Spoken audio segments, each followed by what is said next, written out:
वक्रतुंड महाकाय सूर्यकोटि समप्रभ निर्विघ्नं कुरु मे देव सर्वकार्येषु सर्वदा। एक बच्चा बालक से युवा हो गया, विद्यालय छोड़ने का टाइम आ गया, यूं कहें गुरुकुल छोड़ने का टाइम आ गया। तो सभी बालक अपने विद्यालय में इकट्ठे होते हैं और गुरु दक्षिणा स्वरूप कुछ ना देने के लिए जो भी उनको उपहार देना होता है गुरुजन को, वह सब लाकर एकत्रित करते हैं। उसी बीच में एक बालक गुरुजन के पास जाकर इतना रोता है कि मानो वह पिछले जन्म के बिछड़े हुए मित्र मिल गए। इतना रोते हुए देखकर गुरुजन पूछते हैं कि बालक क्या परेशानी है? आज से तो तुम्हें गुरुकुल आने की जरूरत भी नहीं पड़ेगी, तुम्हारी शिक्षा संपन्न हो गई है, फिर किस कारणवश रो रहे हो? गुरुजन यह बात सुनकर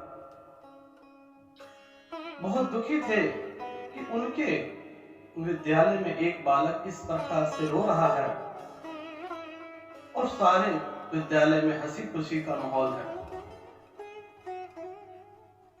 बालक को जब पूछा गुरुजन ने कि क्या परेशानी है बालक, तो बालक कहने लगा, गुरुजन सभी लोग आपके लिए कोई ना कोई उपहार लेके आए हैं, लेकिन मेरे पास उपहार देने के लिए कुछ भी नहीं है।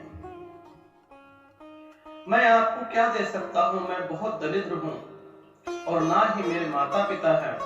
मैं दरिद्र क्या महादरिद्र हूं, मैं आपको कुछ नहीं दे सकता, लेकिन आपसे वचन चाहता हूं कि जब भी मैं आऊं, जो भी मैं लाऊंगा वह आप स्वीकार करेंगे। और रोता जाता है, रोता रहता है। गुरुजन के चरण पर आंसुओं की धार बहती रहती है।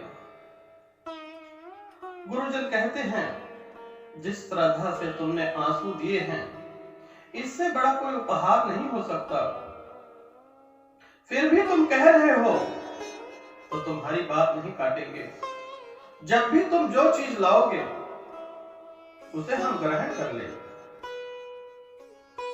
अब गुरुजन की वहां से विदाई हो गई, जीवन में व्यस्त हो गया।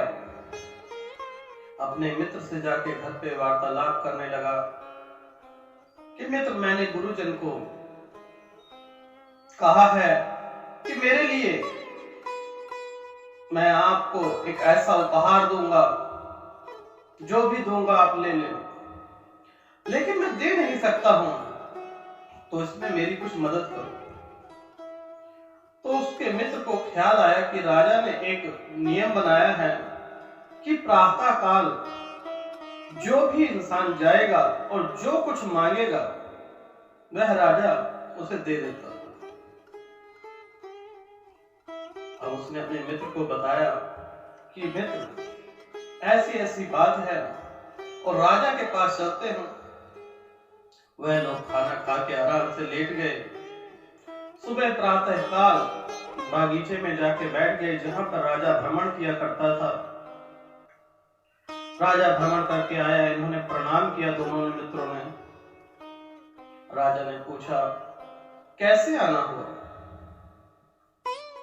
तब मित्र ने कहा, राजा जी, आपका एक नियम है कि आप अपने यहाँ पर जो भी कोई इंसान आता है उसे खाली हाथ नहीं जाने देते, और यह आपने वचन दिए है, पूरे नगर में घोषणा कर रखी है कि आपके द्वार से प्रातः काल कोई भी खाली हाथ नहीं जाएगा, जो मांगेगा वह मिल जाएगा। राजा जी कहने लगे, ये सत्य वचन है, मांगो बच्चा, क्या मांगना चाहते हो? राजा जी मुस्कुराए, लेकिन जिस बालक दरिद्र था वह अत्यधिक गुणाभाग में लग गया। मांगने आया था 5 मुद्राएं, 5 से सोचता है 5 में क्या होगा, 5000 मांग लेता हूं। 5000 में क्या होगा, 5 लाख मांग लेता हूं। 5 लाख में क्या होगा, 5 करोड़ मांग लेता हूं। 5 अरब मांग लेता हूं, 5 खरब मांग लेता हूं। जब उसने देखा कि यह गुणा भाग करते करते संख्या ही खत्म हो गई है, तो इससे कुछ बड़ा कुछ न मांग लूं। बहुत देर ध्यान लगाया। राजा जी सामने खड़े थे और वह घबराया हुआ बालक सामने ही खड़ा था। राजा जी पूछते हैं, क्या चाहिए बालक, इतने घबराए हुए क्यों, जो मांगोगे मिल जाए। अब बालक कहने लगा, मुझे कुछ समय चाहिए। तो राजा जी कहने लगे, तुम्हें समय देता हूं, तब तक मैं एक चक्कर मार के आता हूं। इधर यह बालक सोचने लगा कि यह संख्या तो खत्म हो गई, क्यों ना राजा से पूरा राजपाट, पूरा महल, पूरा राज सिंहासन, पूरा राज्य क्यों ना मांग लूं। उसने ऐसा ही किया। अब राजा निकट आने लगे।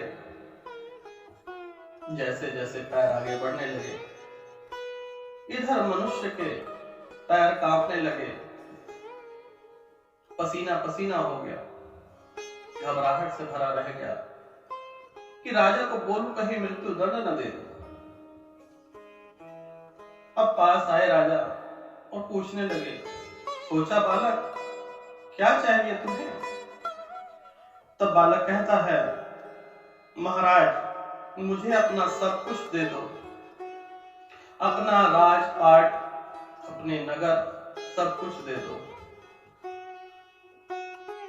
राजा ने यह बात सुनकर उसे कहा, इसमें कोई बड़ी बात नहीं है।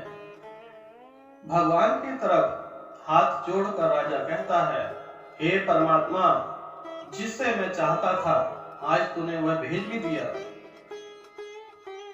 अब उस बालक के मन में आशंका हुई कि राजा सब कुछ सौंप कर जाना चाहता है, कोई न कोई तो कारण होगा। पूछने की हिम्मत न हुई। राजा कहने लगा कि तुमने मुझे कहा 2 कपड़े ले लो और चले जाओ। मुझे 2 कपड़ों की भी जरूरत नहीं है। तुम्हारे गणित भाग में यह 2 कपड़े भी तुम्हें अत्यंत भारी पड़ेंगे देने, इसलिए मैं नंगा ही चला जाऊंगा। बालक सोचने लगा कि राजा अपना राज सिंहासन, राज्य, कपड़े तक छोड़ने को तैयार है, कोई बड़ा कारण होगा।